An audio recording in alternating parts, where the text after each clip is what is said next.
Zweiter Gesang.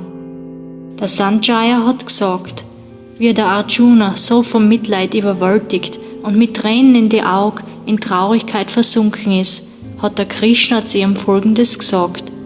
Der Ehrwürdige hat gesagt, woher kommt da jetzt die Angst im Angesicht von der Gefahr? Für einen edlen Mann wie dir ist es armselig und würdelos, o Arjuna. Gib auf das armselige Verhalten, das steht da nicht, o Sohn von der Brita. Gib auf die erbärmliche Schwächen, steh auf, du Held. Der Arjuna hat gesagt, wie soll ich den Bhishma und den Drona, die was beide höchst ehrwürdig sind, mit Pfahl in dem Kampf angreifen? Viel besser war es, die ehrwürdigen Lehrer zu verschonen und vom Betteln zu leben auf der Welt, weil da das umbringen, auch wenn sie gierig sind. Mein Speis war von da an befleckt mit Blut. Wir wissen nicht, was besser ist, wenn wir die Sieger oder die Besiegten sind. Was bedeutet uns das Leben, wenn wir sie umgebracht hätten, die Kurusen, die was da vor uns stehen? Ich zerbreche an der aussichtslosen Lage. Ich sehe die Pflicht nimmer mehr. Ich muss dich fragen, was ist die bessere Entscheidung für mich? Ich bin dein folgsamer Schüler, lehr du mich. Ich sehe nix, was mir die Sorgen verscheucht, die was mir alle Sinne austrocknen. Auch wenn ich auf der Erden die größten Schätze kriegen dat und bei den Götter die oberste Herrschaft hätt. Das hat der ringellockige Held zum ewigen Gott geredet. Ich will nicht kämpfen, hat er noch einmal gesagt. Dann hat er geschwiegen. Der heilige Krishna hat gelächelt, wie er einen Arjuna so voll von Kleinmut inmitten beider Heeresreihen gesehen hat und zu ihm Folgendes gesagt. Der Ehrwürdige hat gesagt, du redst gescheite Wörter, aber du klagst um die was nicht beklagenswert sind. Keine weisen Menschen klagen jemals über Tote oder Lebende. Es hat keine Zeit gegeben, in der ich nicht existiert hab, und du und alle die Fürsten. Noch werden wir jemals nicht sein in der Zukunft. Weil so wie der Mensch in dem Leben Kindheit, Jugend und Alter hat, so kriegt er auch einen Neigenkörper. An weisen Menschen verwirrt es nicht. Was in der Welt entsteht, ist kalt und warm, bringt Glück und Leid. Es kommt und geht, hat keinen Bestand. Du musst es ertragen, o Bharata. Der Mensch ist weise, den was das nicht aufregt, du starker Held. Der was ganz gleichmütig ist in Glück und Leid, der ist reif für die Ewigkeit. Es gibt kein Entstehen aus dem Nichts, und das was ist, kann auch nicht zu nichts werden. Die Grenze von beiden ist erkannt, von denen, die die Wahrheit schauen. Du musst wissen, unvergänglich ist die Macht, durch die das All bewirkt.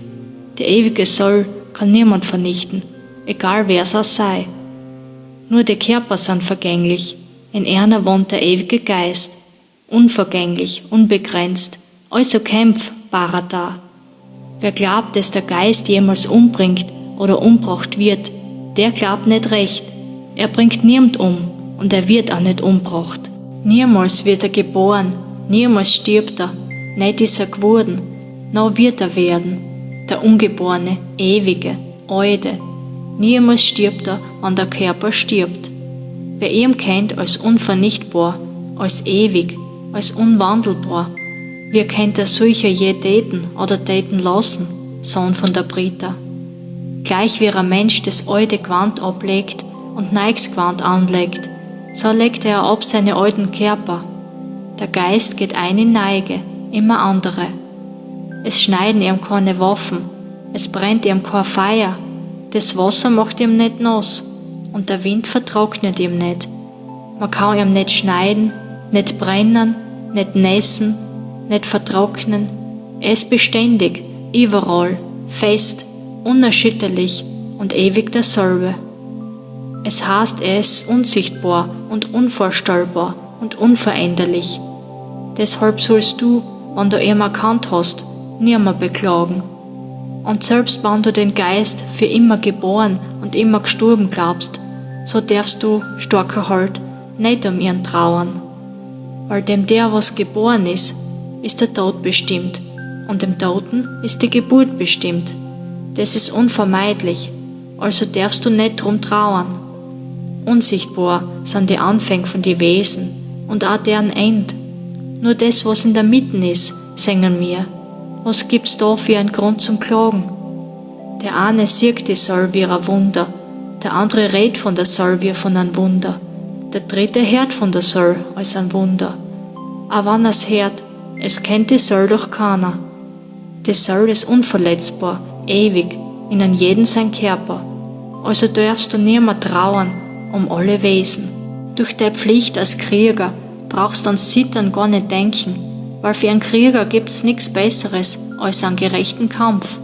Die Krieger sehen einen solchen Kampf freudig entgegen. Für sie ist es eine offene Pforten zu den himmlischen Welten. Wenn du aber den Kampf, der Pflicht ist, nicht annimmst, im Stich lässt alles, wofür ein Krieger steht, dann wird nur Unglück dir zuteil. Die Leute werden über dein Schand reden, immerfort, und für den, der was ein angesehener Mensch ist die Schand schlimmer als der Tod. Die großen Helden, die was die respektiert haben, werden denken, du hast Angst gekriegt vom Kampf, und wo du hoch geachtet warst, wirst bald verachtet sein. Deine Feinde werden über dich schimpfen und deine Fähigkeiten schlecht machen. Was war schmerzlicher als das? Sohn von der Kunti, wenn's stirbst, gehst in die Himmelswelt nein, wenn's ziehst, gewinnst das Erdenreich. Deshalb steh auf und kämpf mit Entschlossenheit. Mach dich bereit zum Kampf und sieh ganz gleich Glück, Unglück, Gewinn, Verlust, Sieg oder Tod. Nichts Schlechtes wird dir so geschehen. Das ist die Weisheit aus dem philosophischen Wissen. Jetzt her auch die von der Andachtslehre. Mit ihrer Weisheit ausgestattet, streifst du die Fesseln ab, die durch die Taten entstehen. In dem Streben gibt's keine Vernichtung oder Minderung. Schon ein kleiner Fortschritt auf dem rechten Weg bewahrt dich vor großer Gefahr. O Sohn der Kurus, die Entschlossenheit ist es, die was anbringt zum anderen Zoll. Die Weisheit von den Unentschlossenen, die ist weit verzweigt und ohne End. Die kleingeistigen Menschen halten gerne blumige Red, sie erfreuen sie an der Veda-Lehre und sagen, was anderes gibt's nicht. Denen höchstes Glück sind die himmlischen Welten. Der Veda lehrt als Lohn für die Tat eine Geburt in höhere Kreise. Für die Opfer, die was gebracht werden, sollen Macht und Genuss der Lohn sein. Die, was so hängen am Genuss und an der Macht und die, was durch solche Reden ganz ihrer Sinne beraubt sind, erlangen niemals die tiefe Weisheit der Entschlossenheit. Der Veda handelt von den materiellen Qualitäten, davon befrei dich von der Fessel, von die Gegensätze, befrei dich vom Besitz, sei Herr deiner selbst. So viel wie ein Brunnen nutzt, in den von überall das Wasser strömt, so viel nutzt für die Priester der Veda. Streng dich nur an, deine Taten gut auszuführen, aber streb nicht nach dem Erfolg von deinen Taten. Niemals sollte der Erfolg der Grund für dein Tun sein, aber vermeide das Nichtstun. Sei beständig im Andachtsdienst, doch häng nicht an der Tat, du Siegreicher. Erfolg oder Misserfolg sollen ganz gleich dir sein. Solcher Gleichmut ist Andacht. Die Tat steht weit unterm hingebungsvollen Andachtsdienst, o Siegreicher. In dein Geist sucht die Zuflucht. Armselig ist der, den was das Ergebnis aus seinen Taten antreibt. Ein Mensch, der was die Andachtslehre lebt, gibt gute und schlechte Taten völlig auf. Deshalb verschreibt die ganz der hingebungsvollen Andachtslehre.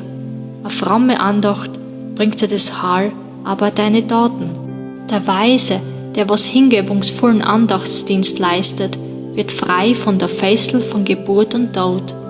Er gibt das fruchtvolle Ergebnis aus seinen Taten auf und gelangt so zum Ort des ewigen Heils. Wenn der Geist den dichten Wald des Irrglaubens überwunden hat, dann wirst du anwenden von allem, was der Veda lehrt. Wenn's abgewandt bist vom Veda-Wort und der Geist frei und selbstbeherrscht in der tiefen Erkenntnis verwahrt, dann wird dir das göttliche Andachtsbewusstsein zuteil.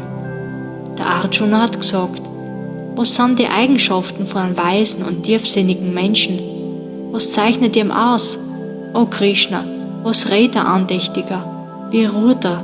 Wie geht er?